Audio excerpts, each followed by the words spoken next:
Olá, estudantes! Sou o professor Raul Queiroz de Língua Portuguesa. Pupilos, hoje é dia de Sexto Tempo. Essa é uma ação da Secretaria de Educação de Manaus em parceria com a Super Ensino e o Centro de Mídias Educacionais. E hoje vamos nos aprofundar em um assunto essencial para interpretação e produção de textos. Vamos aprender a identificar as informações explícitas em um texto. As informações explícitas são aquelas que estão escritas claramente nos parágrafos, de modo que o leitor não precisará recorrer a deduções ou suposições para chegar a uma resposta. Observem o exemplo a seguir. Carlos joga videogame na casa do amigo. Quem aí também gosta de jogar com o colega? Eu também adoro! Percebam, pupilos, que nessa frase o interlocutor deixa explícito sobre quem ele está falando. Carlos, o lugar, a casa do amigo e a ação que está acontecendo, que é o fato de Carlos estar jogando videogame. Não há necessidade de adivinhar nada ou fazer suposições. O que está escrito é claro e direto, e isso permite que o leitor compreenda rapidamente a mensagem sem precisar de mais explicações ou pistas. Assim, podemos dizer que as informações explícitas possuem como característica a clareza e a objetividade, pois elas estão descritas de forma direta no texto. Elas também podem ser identificadas mais facilmente, uma vez que você pode encontrá-las em uma leitura mais ou menos rápida.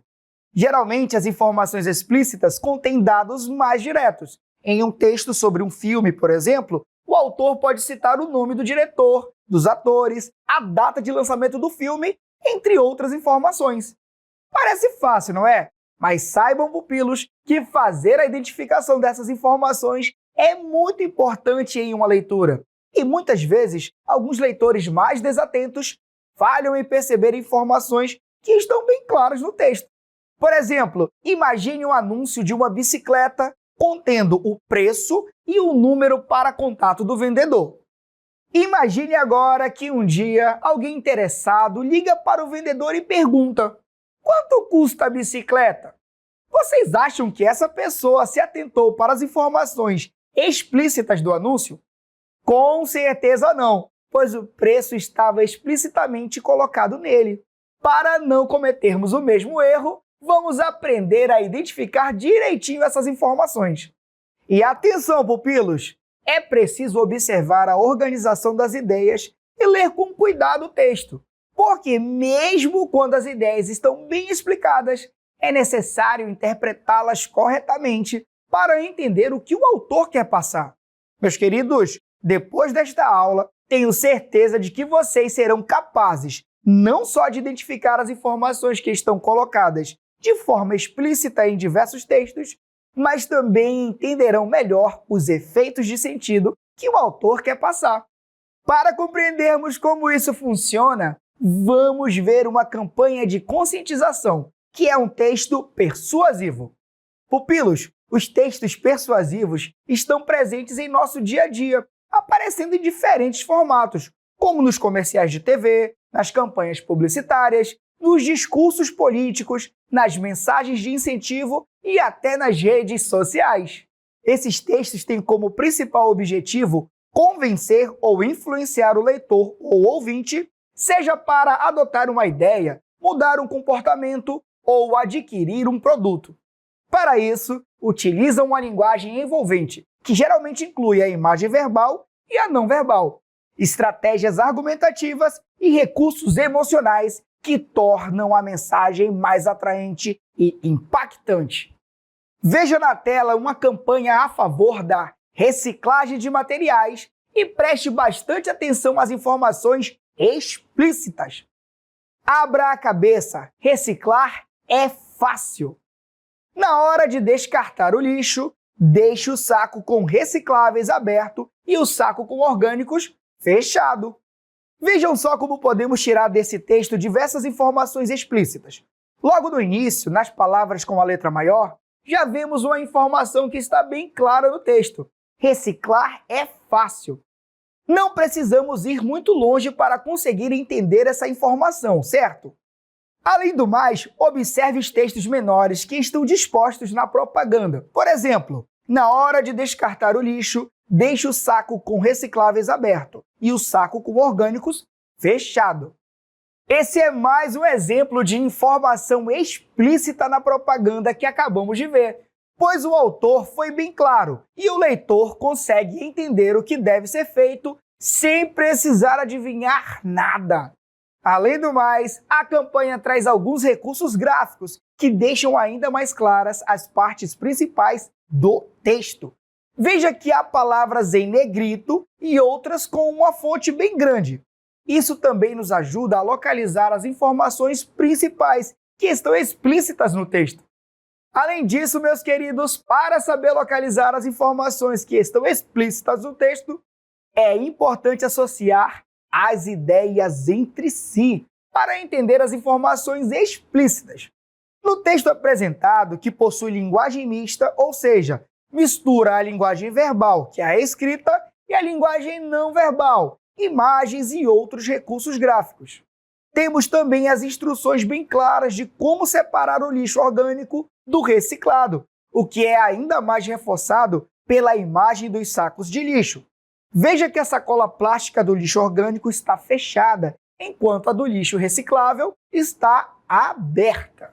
Caso a questão apresente um texto que utiliza apenas a linguagem verbal, ou seja, um texto escrito, você deve prestar atenção na relação entre as frases e os parágrafos, o que fará com que você compreenda perfeitamente as informações que estão explícitas no texto. Pupilos, existem também outras estratégias para localizar as informações que estão colocadas explicitamente no texto. Uma delas é retomar o texto e se concentrar nas ideias principais, pois uma única leitura pode não ser suficiente para compreender todos os detalhes. Esses termos são essenciais para compreendermos o contexto geral do texto. Além do mais, você pode fazer uso de marcadores para fazer essa identificação. Caso seja solicitado que você encontre as informações explícitas, você pode muito bem utilizar grifos e anotações no texto para organizar essas informações visualmente. Pupilos, agora que vimos como devemos fazer para identificar as informações explícitas, é hora de explorarmos isso em textos. Vamos a uma questão modelo? Estudante, nosso texto para essa questão é o seguinte manual de orientações. Orientações. Como colocar? Confira o passo a passo do uso correto de máscaras. As mãos devem estar sempre limpas antes de manuseá-las. Coloque as alças atrás das orelhas ou as amarre atrás da cabeça. A máscara deve cobrir completamente a região do nariz, boca e queixo. Durante o uso, não toque na parte da frente da máscara para não contaminá-la. Se a máscara ficar molhada ou úmida, substitua-a por uma nova. Para retirá-la, toque apenas nos elásticos ou nas tiras. Descarte-a em um cesto de lixo fechado. E o comando da questão é o seguinte: de acordo com o manual de instruções, em quais circunstâncias a máscara deve ser substituída? Letra A, quando ela estiver mudando de cor. Letra B, quando o elástico estiver soltando da máscara. Letra C, quando completarem 2 horas de uso. Letra D, quando estiver molhada ou úmida. Pupilos, a alternativa A está errada, pois em nenhum momento do texto é dito que a máscara deve ser trocada quando mudar de cor. A alternativa B também está equivocada, pois apesar de o texto falar de elásticos, ele não diz que a máscara deve ser trocada quando o elástico estiver solto.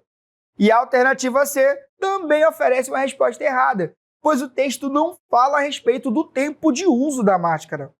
Assim, a alternativa correta é a letra D, quando estiver molhada ou úmida. Podemos verificar isso explicitamente no 5º quadrinho, a partir do trecho. Se a máscara ficar molhada ou úmida, substitua-a por uma nova. Agora que já vimos tudo sobre o assunto, informações explícitas, é hora de praticar!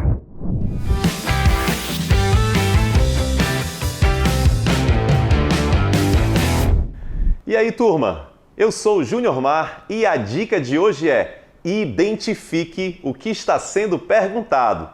Antes de começar a leitura, pergunte a você mesmo: o que é que eu preciso saber desse texto? Por exemplo, se a pergunta for quem descobriu o Brasil, você vai buscar um nome específico relacionado a esse evento. Se a pergunta não for sobre quem, e sim sobre a data da independência do Brasil, você não vai, obviamente, buscar a informação de um nome no texto. Você vai buscar um número, um ano correto específico para a sua resposta. Então é isso. Agora, brilha, garoto!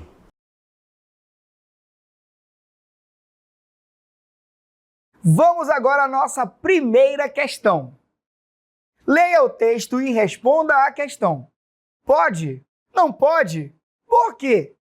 Quem já foi a um museu deve ter reparado que existem algumas regras a serem seguidas pelos visitantes. Algumas coisas são permitidas, outras proibidas. Cada vez que você põe a mão no objeto, está contribuindo para que ele se desgaste. Não acredita? Então pense que em um museu podem passar milhares de pessoas por ano. Imagine se cada uma delas colocar a mão em um objeto. Ao final de alguns anos, pode acontecer o mesmo que hoje é verificado no pé de uma escultura de mármore que está lá no Vaticano, em Roma. Ele está arredondado, parece até que foi lixado. E olha que o mármore é uma pedra dura.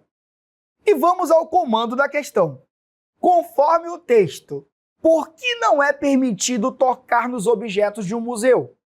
Letra A. Devido ao desgaste que o toque causa no objeto. Letra B. Porque podem quebrar facilmente. Letra C. Porque os donos do museu não permitem tocar em nada. Letra D. Para evitar o desperdício de tempo durante a visita.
Estudantes, as alternativas B, C e D estão erradas por quê?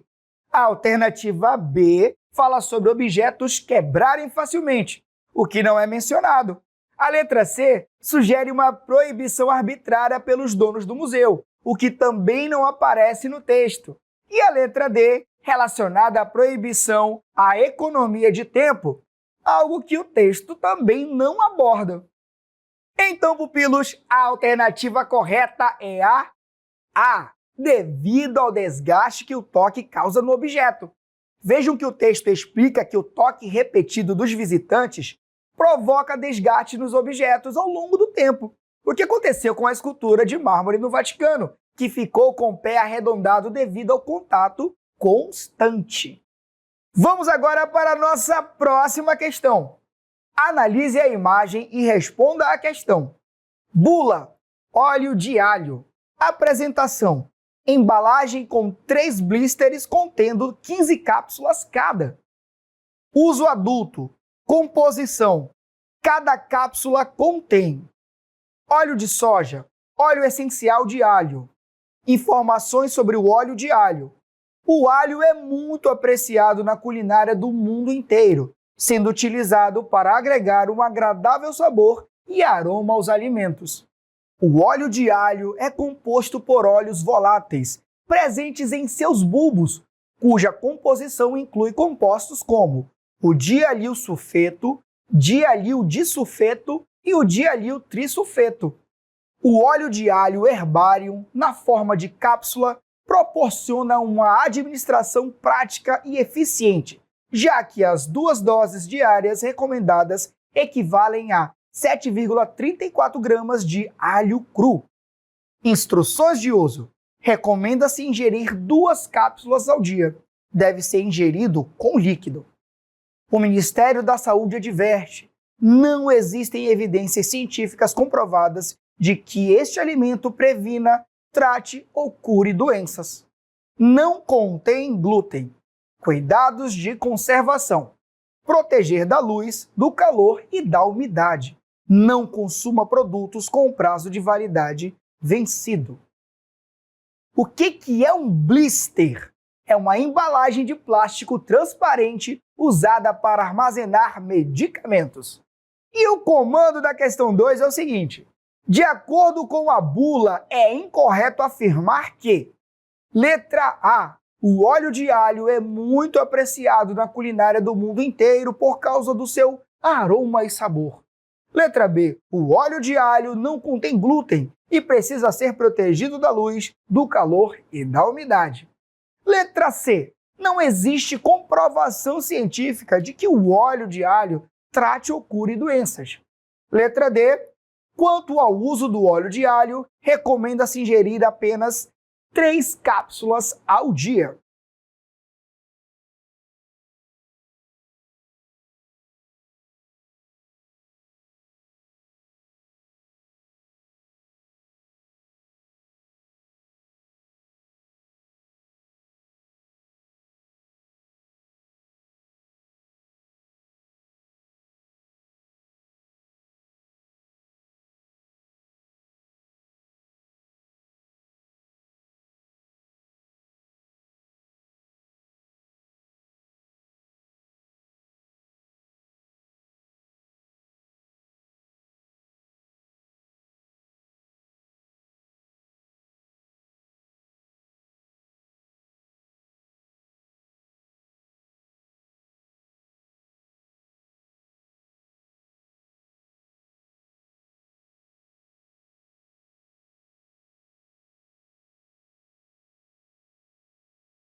A alternativa A apresenta uma informação que está correta segundo o texto, o qual diz que o alho é apreciado na culinária mundial.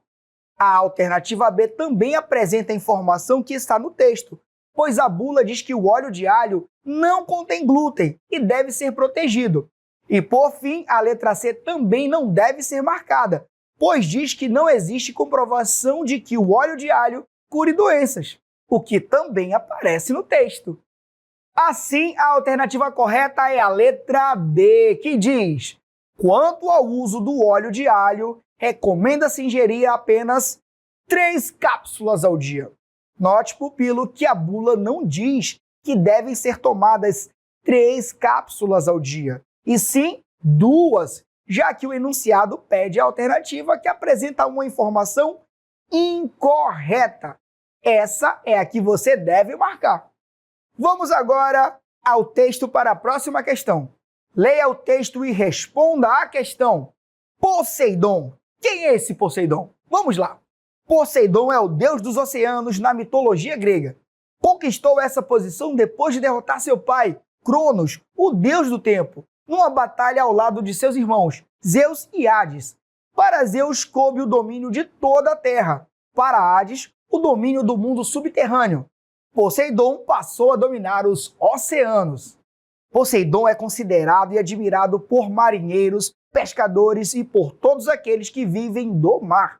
Nem pense em desafiá-lo. Quando furioso, torna o mar revolto, provocando grandes ondas que invadem e destroem o que vem pela frente. Vamos ao comando da questão. No texto, Poseidon virou o deus dos oceanos depois de: letra A. Receber o domínio dos oceanos como uma herança divina de seu pai Cronos.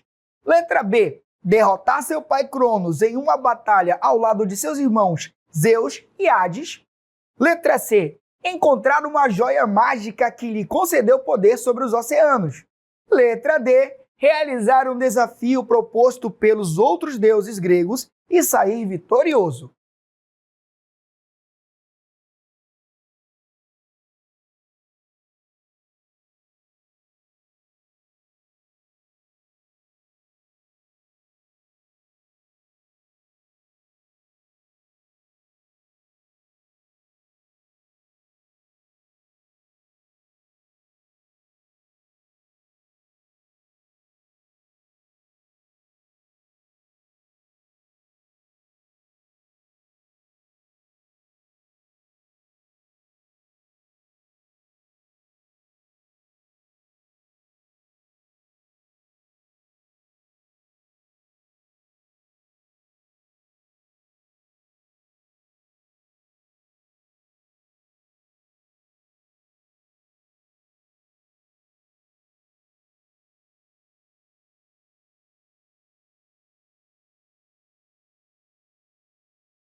Estudantes, as alternativas A, C e D estão incorretas. A alternativa A sugere que ele recebeu o domínio como herança, o que não é mencionado no texto. A alternativa C fala de uma joia mágica, algo inexistente na narrativa. E a alternativa D propõe um desafio entre deuses, o que também não aparece no texto. A alternativa correta, então, é a letra B, que diz o seguinte: derrotar seu pai Cronos em uma batalha ao lado de seus irmãos Zeus e Hades. Como vocês puderam ver, o texto afirma que Poseidon conquistou o domínio dos oceanos após derrotar Cronos em uma batalha junto com seus irmãos. Estudantes, espero que vocês tenham aproveitado o encontro de hoje. Nos vemos no próximo Sexto Tempo!